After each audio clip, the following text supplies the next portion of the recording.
Hey there, are you ready for this?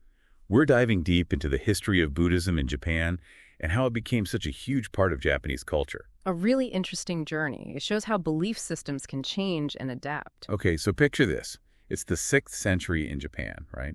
Shinto is like the religion. It's all about nature and spirits. Then boom, Buddhism arrives from Baekje, which is a Korean kingdom. And we're not talking about some random travelers. This is a big deal.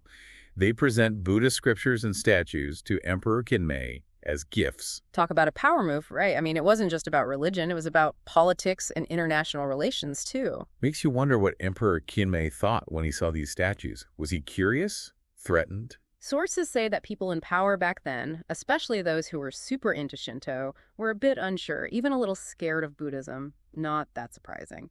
Throughout history, people tend to resist new ideas, especially if those ideas shake up their beliefs or who's in charge. And it's right here, in this clash between old and new, that we meet the guy who totally changes the game for Buddhism in Japan, Prince Shotoku. Right. Shotoku wasn't just cool with the Buddhism. He became its biggest fan. He went all in to make it a part of Japan. And the way he did it, genius. No kidding. Yeah. He wasn't messing around with just like small gatherings or whatever. He went big, built those incredible temples. Shitnadoji, Horyuji, those were statements. Totally. Can you imagine seeing those massive temples with their crazy detailed carvings popping up all over Japan? It was like they were showing off how awesome and important Buddhism was, and maybe even sending a message to anyone who doubted them. They were like billboards for Buddhism. But there's more to Prince Shotoku. He's got this legendary vibe to him, doesn't he? Oh, yeah. There's that story about him meeting Bodhidharma, the guy who supposedly brought Zen Buddhism to China. We might never know if it really happened, but the fact that people told the story at all shows how mysterious Shotoku seemed. It's like he was the link between Japan and the whole Buddhist world. Adds to the drama for sure. But even without the legends, it was the thing Shotoku actually did that made way for Buddhism to grow in Japan. And here's where it gets really wild. Shinto and Buddhism, instead of battling it out, they they sort of like became friends. Yeah, exactly. In a way, they did. During the 8th and 9th centuries, this fascinating thing happened called Shinbutsu-shugo. Basically, it's Shinto and Buddhist practices all mixed up. Not like one took over, it's more like they just kind of blended together. So what did that look like in real life? Did people like have two sets of rituals? Okay, imagine going to a Shinto shrine, right? Those are dedicated to the kami, the nature spirits and ancestors. But inside that same shrine, you find a Buddhist temple with statues of the Buddha and stuff. It wasn't weird back then. It was normal. They saw these two traditions as like different ways to understand the same spiritual truth. And this mixing, it went deeper than just buildings, didn't it? It's like it changed how they saw the whole world. Totally. Some people even started to think of the kami as like different forms of Buddhist figures. No one was forcing it. It just kind of happened naturally. They found connections and meaning that worked for them. It must have made their spiritual lives super rich and interesting. Way more exciting than having to pick one or the other. It's like Japan decided, hey, why not have both? And they really went for it. This blend of Shinto and Buddhism, it's everywhere.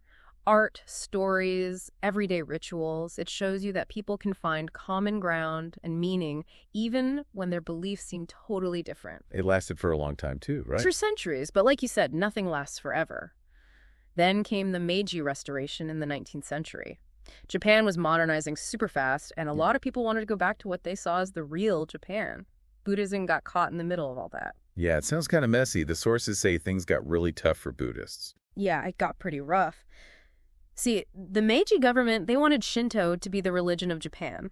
And there was this movement called Shinbutsu-shugo. It literally means get rid of Buddhism and smash Shinto. The name says it all, really. And they weren't kidding around, were they? It's intense reading about how they tore down temples and all that. Yeah. Yeah, definitely not a happy time for Buddhism. But what about now? What's Buddhism like in Japan these days?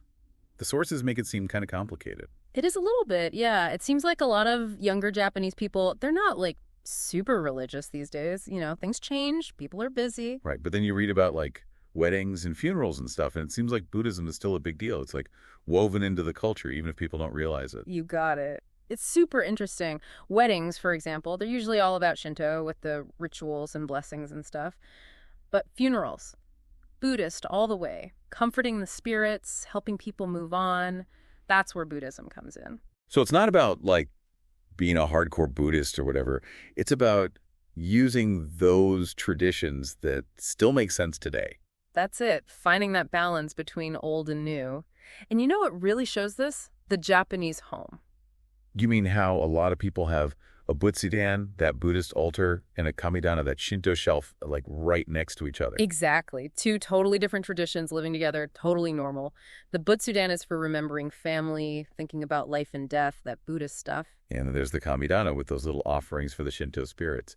Protection, good luck, It's really amazing when you think about it. Buddhism and Shinto, they could have ended up rivals, but instead they make each other richer, even in modern Japan. That's so cool. So we've gone from ancient Buddhism washing up on Japanese shores to those incredible temples built by Prince Shotoku.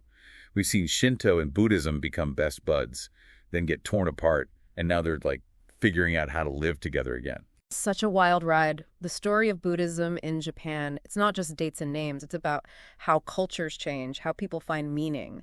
Super fascinating stuff. Totally agree. Thanks so much for taking us on this deep dive. This is like just the tip of the iceberg, though, right? There's so much more out there to discover about Buddhism in Japan. So until next time, keep exploring.